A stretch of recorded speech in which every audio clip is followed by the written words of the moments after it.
Assalamualaikum warahmatullahi wabarakatuh. Salam. Nama saya Jason Mustafa Putra. Di sini merepresentasikan dari kelompok 3, yang dimana kelompok 3 itu ada saya sendiri dan juga saya Muhammad Nurul Yono. Oke. Untuk presentasi di UAS kali ini yang dimana akan menjelaskan terkait dari penjelasan yang sudah dibahas di minggu-minggu sebelumnya. Yang dimana untuk mengulang kembali di sini di kelompok 3 akan membahas yaitu permasalahan kenaikan air laut, yang dimana permasalahan kenaikan air laut ini kita mengambil itu ada di negara Maladewa. Untuk spesifikasinya itu di Pulau Vaidu, dan untuk kota lebih spesifiknya lagi ada di Adu Atol.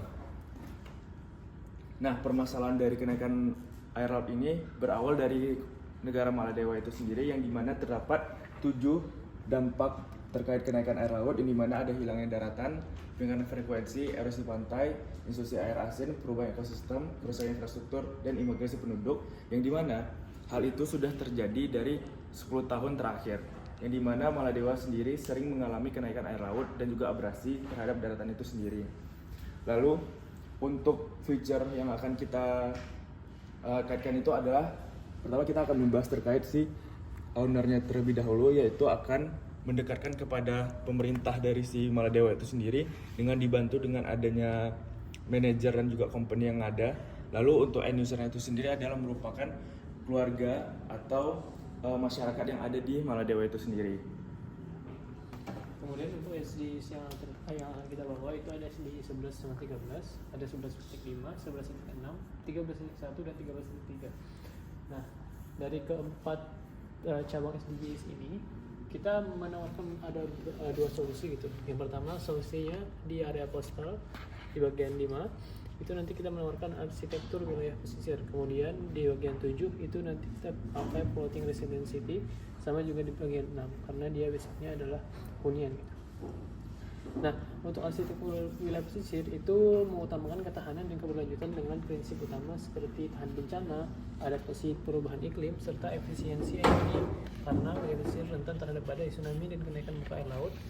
Desain ini berfokus pada elevasi bangunan untuk menghindari banjir, penggunaan material tahan polusi air laut, dan struktur yang kuat menahan angin kencang. Kemudian untuk floating resident city itu adalah kota terapung yang solusi arsitekturalnya itu dirancang untuk beradaptasi dengan kenaikan permukaan laut serta mendukung keberlanjutan lingkungan dan ekonomi. Konsep ini mengacu pada pembangunan struktur modular yang dapat diperluas sesuai kebutuhan, fleksibilitas dalam desain dan pemanfaatan ruang. Selain itu, kota terapung dirancang untuk memiliki sistem mandiri dan aspek energi, air, dan pengolahan limbah guna mengurangi ketergantungan pada daratan utama. Kemudian kita berlanjut ke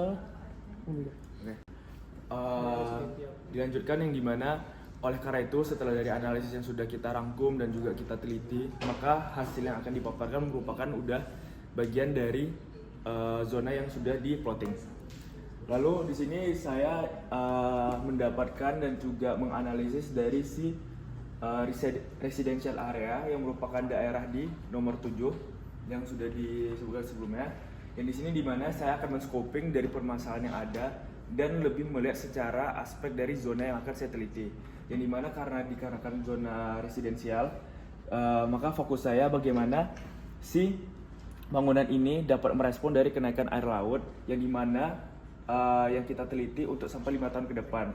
Bisa dilihat di sini ada terkait SWOT yang sudah didapatkan, lalu ada juga terkait pendiskusian dari jumlah dari populasi, mau itu masyarakat utama dan juga masyarakat asing, dan kita juga melihat dari tahun ke tahun bentuk kenaikan air laut itu seperti apa, yang dimana dengan di akhir untuk visi dari itu sendiri adalah membuat problem solving dan juga membuat problem map yang dimana akan diterapkan pada bangunan itu sendiri.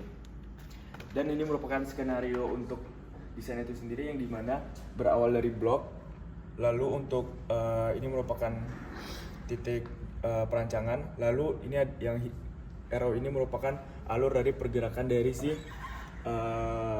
perancangan itu sendiri. Oke, selanjutnya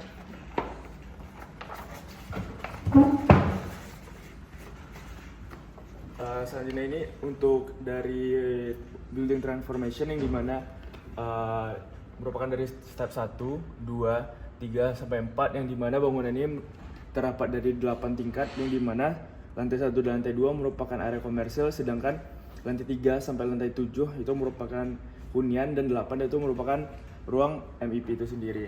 Untuk site plan itu kurang lebih akan seperti ini, yang dimana akan membuat beberapa tower di dalam satu block plan, dan di dalam satu block plan ini terdapat 3 tower seperti itu.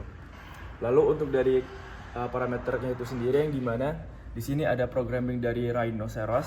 Selanjutnya ada parameter terkait climate yang merupakan aspek dari fasad, dan lalu ada parameter disaster yang merupakan dari kenaikan air laut yang dapat dilihat dari potongan yang merupakan di sini menggunakan konstruksi profile untuk merespon dari kenaikan laut itu sendiri.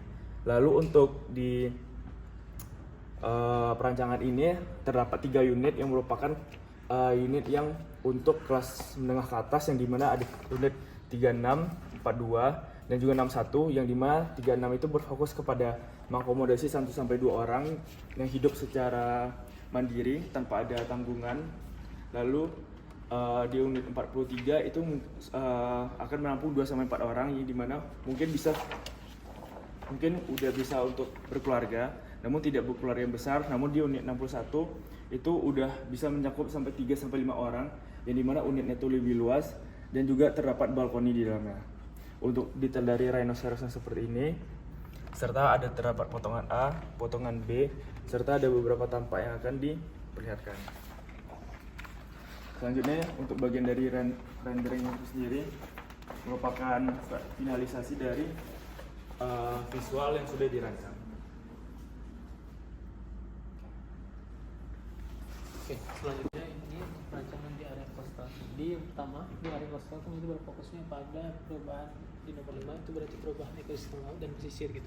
Nah, usahanya dari sini kita akan membentuk sebuah ekosistem yang di mana orang-orang bakal bisa hidup di sana juga, sekalian buat makhluk hidup yang di sekitarnya. Oke, ini untuk transformasi masanya dari bentuknya persegi, kemudian nanti kita substrak di bagian sisinya, kemudian kita perlebar di bagian tengahnya, di bagian lantai 11 sampai lantai 10 sampai lantai 11 gitu.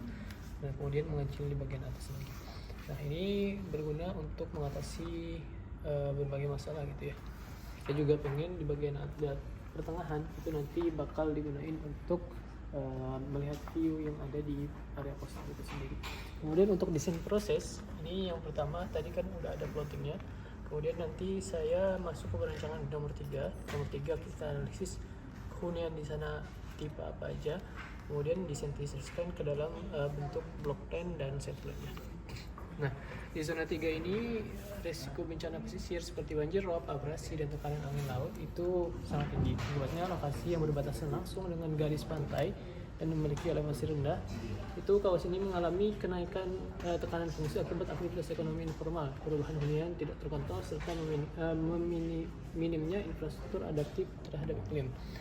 Nah, kemudian zona 3 itu nanti akan dikembangkan sebagai wilayah transisi adaptif antara alam dan kawasan hunian dengan prioritas pada pertahanan bencana, keberlanjutan lingkungan, dan kesinambungan fungsi sosial ekonomi masyarakat. Oke. Di area berikutnya ini akan saya tampilkan bagaimana ada block plan-nya. Jadi di area block plan ini kalau kita lihat ini bagian pesisirnya, projection bagaimana nanti kenaikan di tahun 2100 itu akan naik 1 meter. Jadi area ini tenggelam semua. Kemudian air nanti akan naik dan menghampiri bagian yang ini kita sebut sebagai area sungai pertama, kemudian yang di atas ini area sungai kedua. Jadi ini nanti elevasinya akan semakin naik, dan kalaupun nanti air itu naik, dia akan ditampung ke sini. Oke, dan bangunan kita ada di sini. Ini untuk site plan-nya di sini, dan di bagian di lantai 1 sampai lantai 3 itu nanti khusus komersial, dan di bagian 3 area ini sampai ke atas itu nanti khusus buat residensialnya. Oke, ini untuk tampaknya, tampak utara, tampak timur, barat, selatan. Kemudian ini untuk visualisasinya, set plan-nya. Kemudian terakhir penjelasan mengenai beberapa tipe yang ada di sini.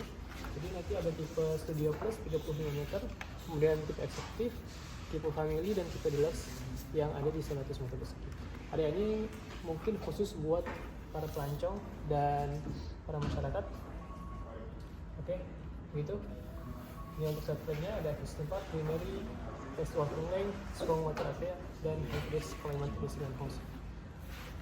Mungkin sekian penjelasan dari kami ya. Ya, baik, mungkin karena sudah disampaikan dan juga di terakhir mungkin akan memperlihatkan dari visualisasi yang berupa market, yaitu dari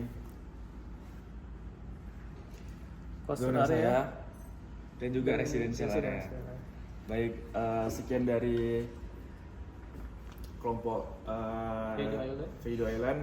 Kami mengucapkan terima kasih. Assalamualaikum warahmatullahi wabarakatuh. Waalaikumsalam.